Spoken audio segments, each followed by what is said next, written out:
Support removal is the part of 3D printing nobody talks about enough, and by that I mean where you grab your snips, hold your breath, and hope you don't crack something you just spent 4 hours printing. Today I've been sent the Unirox Q1 Ultrasonic Cutter to put through its paces, and we're going to find out if this thing actually delivers or if it's just a fancy vibrating knife. Let's get into it.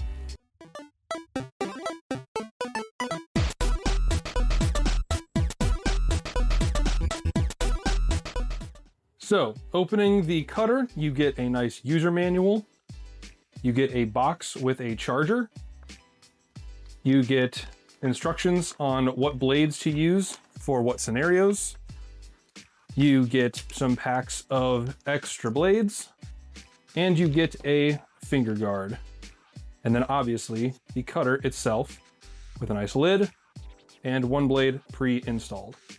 Storing it is nice and simple with its protective cover. It's got a nice rubberized grip for you to hold it nice and steady, and a button right here to cycle through the different speeds, as well as a charger port in the back with a dust cover to make sure that no debris gets in it and damages your cutter.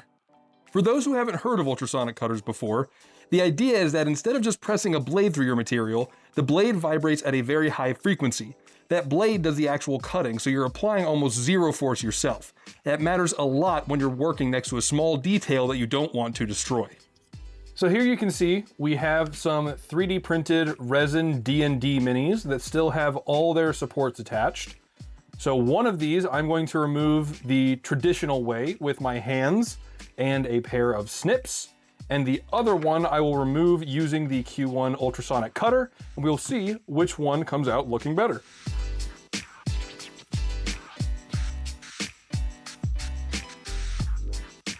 So here is our first mini post-support removal. This is still pre-cured, so it is not cured yet.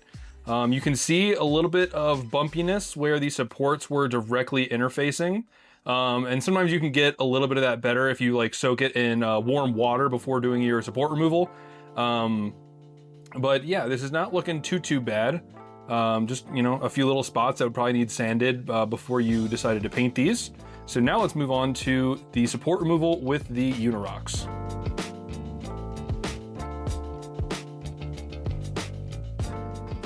So I actually did break a blade. I think I was prying a little too much, which you are not supposed to do, so that one is my fault. But we're gonna see how hard it is to replace one of these. So it comes with an Allen wrench, and if I'm not mistaken, you just loosen it here, kind of like a Dremel. And then that will slide right out. Oh, and actually, is it double-sided? No, that is not a blade. Okay, so we're gonna put in this little metal one that came with it.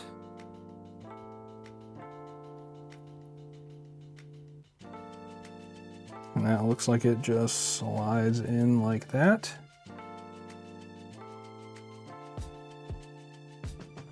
All right. And that is nice and snug. Let's get back to removing these supports. All right, now that we're done, before we do anything, we're gonna label these with a U and a C for Unirox and Clipper. So the Unirox one, you can see and where the larger supports were, you know, it's still gonna be a little bit bumpy. There's no way to make it perfectly smooth unless you just tune the hell out of your printer or really soak this before you remove it. But you can see on the side of the axe here, I was able to actually shave, let me see if I can get this to focus right. I was able to actually shave off some of the bumps. So you can see here, this is the clippered one, which still has a good amount of bumps and blisters there, versus the Unirox one, which I only spent like, I just did like one pass. But you can see it cleaned up a lot of those bumps. And you can do that on a lot of these surfaces where you can kind of use the blade to just like kind of peel off that top layer and get some of those bumps out of there. But let's throw these in the curing machine and see how they look when they are all done. Alrighty, so now that these are fully cured, let's take a look at our final results. So, both of them at first glance, you know, very similar. They have these roughly the same amount of like bumps and bruises and pimples and whatever you'd expect off of a resin print with that many supports. So on the right here is the one that was ultrasonically removed, and on the left here is one with traditional snips. Now, keep in mind when you're comparing these, I am not a ultrasonic cutter expert. I'm sure if, I was to get more time with this and, practice a little more, I could get even cleaner cuts. But looking at the size of the axes especially, that is something that I am really loving, because this one is gonna require way less sanding on the side of that axe than this one. You can see a few spots where, like maybe up here near the ear, where I maybe nicked it a little bit on here. And again, that's just a result of me not being as careful as I maybe should have been. No fault of the tool, it did exactly what it was supposed to do. But being able to kind of shave off those blisters and get it nice and smooth on the side is super duper nice. And like I could do that down here as well, on the side of the stand and even on the side of the shaft of the axe here. That is something that you can definitely clean up without having to sand, just with a few quick taps of the cutter. So we're gonna cut now to a close-up of it actually cutting. I'm gonna cut this axe off, maybe off this one, but I will be able to show you better how it works actually cutting through material. Alrighty, so currently I have it on its high setting, and if you're going to be cutting anything, especially resin, definitely make sure you wear a mask of some sort, because this is going to release some dust particulates. So make sure you're always being careful, and I'm going to show you real quick how we can cut through something. So I'm going to apply very, very gentle force to this and let the blade do a lot of the cutting.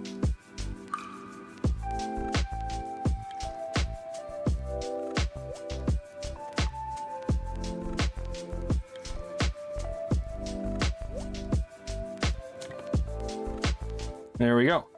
So in there, in the little packet they sent me, they recommend that you especially with something more than I think 2 millimeters thick, you don't try and just cut straight through it.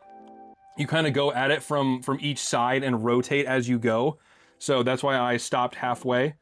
But you can see I was only putting maybe the weight of my hand, like not even pushing, just kind of relaxing my wrist. And it was able to cut through it pretty well. I'm gonna see if I can like kind of spin around it and like almost Christmas tree cut it down, if you know what I mean. And see if I can get a cleaner result that way. You have to remember, this is not meant to be, oh, let me here frame. This is not meant to be, there we go, like a saw. This is not meant for cutting like large pieces. This is meant for shaving and getting fine details. Here, let me show you actually, maybe if I can get down here and show you what the shaving looks like. You kind of take it at a shallow angle here.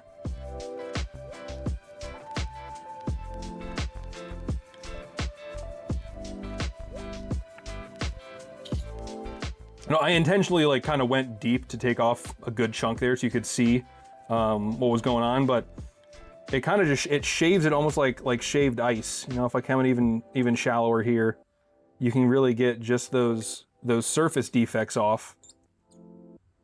And kind of even just like rub it along the edge almost.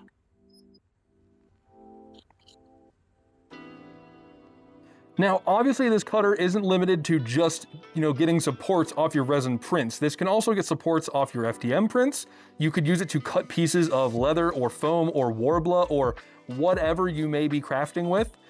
This is great for getting into small, precise areas where you maybe don't want to take scissors or snips or a fabric cutting wheel or whatever else. And the other great thing about this is that unlike something like a Dremel, where there's a lot of movement, it's spinning or it's reciprocating, and you can hurt yourself or damage the piece, this is just vibrating. So really, unless you were to like kind of gash like you would with a regular knife, you can't hurt yourself with this any more than you could with, a standard scalpel or other sharp tool like that. So that is really nice, because I've had times where I have a Dremel and I'm in tight somewhere and it's spinning and it'll maybe bounce and catch you or catch a piece of whatever you're working on and do extra damage. And nobody wants that. That's never good. And that's where an ultrasonic cutter can give you that extra level of precision. So now that we've covered what this tool is good for, let's talk about what this tool is not meant for. So this tool is not meant for getting a bunch of big supports off of something like a 3D printed helmet or other armor. You're still gonna wanna use your snips or your bare hands for that. This is not meant for cutting big, thick pieces of either resin or of foam, of anything else. And this is not meant for doing things extremely quickly. This is a tool that rewards patience. Because it is vibrating and not reciprocating or spinning, it's not like a Dremel where you can just keep pushing and power through something. You're gonna end up breaking the blade like I did earlier. It really is the definition of let the tool do the work. You kind of just have to like relax your hand on it and let the vibrations do the work for you. And that is how you're gonna get the best result. If you try and push and carve and cut yourself, it's gonna look like it would with a regular, scalpel, X-Acto, whatever. The benefit of this is that you let the vibrations cut for you and it'll be a much cleaner and more accurate cut. So who is this tool really for? This is not something that is going to magically make your prints look 100% better, with no extra effort. This is for people who want to get that little bit of extra finish or detail in their prints, their leather work, their foam work, whatever it is, and don't want to risk ruining all their progress with either something like a Dremel or an X-Acto knife that may not be quite as accurate or sharp or whatever. Like I said, this isn't going to magically make all your support removal and everything perfect, but this is definitely a step closer to getting that perfect finish you are looking for. I want to give a huge shout out to Unirox for sending me their Q1 Ultrasonic Cutter. This has been a great addition to my tool bench, and I will absolutely be using this moving forward, especially when I'm working and prototyping on new resin print designs or little accessories or whatever it may be. This is a great way to avoid a bunch of cleanup later, like sanding, when I can just get the supports off cleanly the first time. So if you guys enjoyed this video, or you think this might be a good addition to your tool bench, you can check out the description. I will have a link to where you can buy this. Let me know if you guys end up getting one or if you have other tools you recommend in this vein. I appreciate y'all stopping by. Hope you have an amazing day. We will see you in the next one.